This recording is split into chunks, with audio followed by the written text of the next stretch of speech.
So, hey guys, what's up? It's a Culture Detective here, investigating your favorite albums, and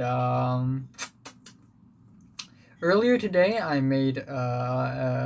filmed a series of videos. I expected myself to do a double album review video, but I realized that I have nothing to review tomorrow. I have no uploads tomorrow, so I have decided to split my double review into singular reviews again. So this video, it's going to be the Deerhoof album review, and this only. So hey, here you go. Up next, I have like no time at all right now. So I'll be quick. Okay, this will be over very soon. Deerhoof, future teenage cave artists. Yes, yes, yes, yes, yes. I like this album a lot. Deerhoof, they have been in the game for quite some time already. They are an experimental indie rock outfit, and it's very cool that even though they have been in the game for a long time, even in the year 2020, they still managed to come out with something this noisy, risky, experimental, freaky, and eccentric and idiosyncratic. Essentially, this album, I don't even know how to describe it. It's like noisy pop rock with a very primal edge. It's very raw, jagged. Everything is sort of disjointed. It's weird. It's breaking down. It's collapsing on its own, but yet it still somehow works. It's kind of magical, actually. The title track, it's actually really nice. We get the very scratchy but also summery, sweet, raw guitars. The way it vibrates, the tremolo on the guitar, makes it sound so old and dusty. Sounds like it's barely functioning. It's almost breaking down. The drums and all the other instrumentals, they are super compressed and noisy. The vocals, they are sweet, they're lovely. We also get some whispery backup vocals as well from time to time. The rhythms are tight and odd, and it lasts a very strong impression, but also it's a very interesting album opener. The second track, Sympathy for Baby Boo, I like how this band manages to collage between the weirdness and the eccentricity with the cuteness, which is what happens on this track. Well, this track is more cute because the vocals by Satomi is really nice and cutesy. The track overall feels really sweet and warm. The synth leads feels very, very bluesy.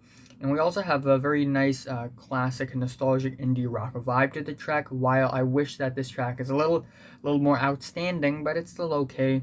The next track, the Loved One, certainly not one of the more interesting tracks on the album. It has very skeletal rhythm, dreary, spacey vocals, and overall just a very uneventful track. However, the rest of the album is just fantastic. We have the track Oh Ye Saddle Babes, which is awesome. It's a really, really awesome track. The guitars on this track, they are rhythmic yet tortured and cranky. We also get these very nice funky passages with soft keyboards, and the bass line, they are jagged yet angular, and the whole thing just comes together really wild. And then we have the track New Orphan Asylum for Spirited Deerchildren, and this track is so disjointed and strange and kooky. It almost sounds like the band is performing free jazz at this point. We have this growling bass, funky, awesome drums, jangly guitars, and overall the track has a really strange eccentric tone. The repeated vocals on this track, they are just so weird. It's almost like, I don't know, it's almost like Satomi is reciting some weird spell or something.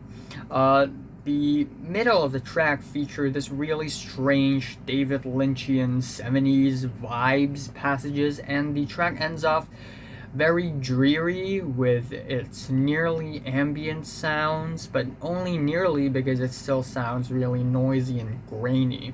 Zazeet is a highlight on the album as well. It's so tight and rhythmic. It's basically a very calculated, mechanical, and repetitive rock song. I definitely love the energy of the track. Again, the eccentric vocals on this track, I really, really like them. We are under the ocean. And it sounds like a battle song, but so much more eccentric and wild, and I guess less layered. Anyways, Fraction Anthem is another strange moment on the album where it sort of dips down to a very dreary and sad low. The vocals are very Flaming Lips esque. The drums are subtle, and there's this very watery, modern, updated, sad vibes, like the kind of sad vibes you would hear in a pop rap song, but now it's translated in such a weird state. Up next, we have Farewell Symphony. And this is my favorite song on the entire album. I absolutely love it. What I love about it is the incredibly bright, shining bright, aggressive, ragged guitars. Bam, bam, bam, bam, bam. It's and it just constantly repeats on top of these very loud, chompy drums. And the whole thing is so noisy, it sounds like it's on the verge of breaking down and collapsing. It's truly wild and kooky. The track Reduced Guilt, it's a very strange disembodying track. Yes, disembodying. That would be the right word to describe it. We get this dusty rolling pianos underneath, and the track overall feels kind of chilled, kind of haunting. And then we have the next track, Damaged Eyes, squinting into the beautiful overhot sun, which is pretty similar. It's meditative, more psychedelic, more dizzying. It's okay. I like the catchy melodies, and the distorted, noisy wall of sounds are actually pretty crazy. But also, this is one of the lesser eventful tracks on the album. And the ending of the album, I Call on Thee, is actually a rendition of a Bach piece. So obviously it's a piano piece, and it's very dreamy and somber, and I absolutely love it. I don't know, I have a soft spot for classical piano pieces that are super soft and somber, like Beethoven's Moonlight Sonata. Everyone knows Moonlight Sonata. It's a classical piano piece that is soft and somber, just makes me go, oh. And that's pretty much what happens here. It's I won't say it's it's all that impressive of a track. I mean, after all, it's just Bach. But I think this serves as a pretty impressive ending for the album, and really fitting as well. So yeah, I'm running out of time, but hey, that's my review. That's all I can say about the album. It's fantastic. I like it a lot. I think it's incredibly interesting and eccentric and freaky, and I like that. My favorite track here is Farewell Symphony. My least favorite track here is The Loved One. I am giving Deerhoof's Future Teenage Ave Artist decent 8. Decent to a strong 8 out of 10. Yeah.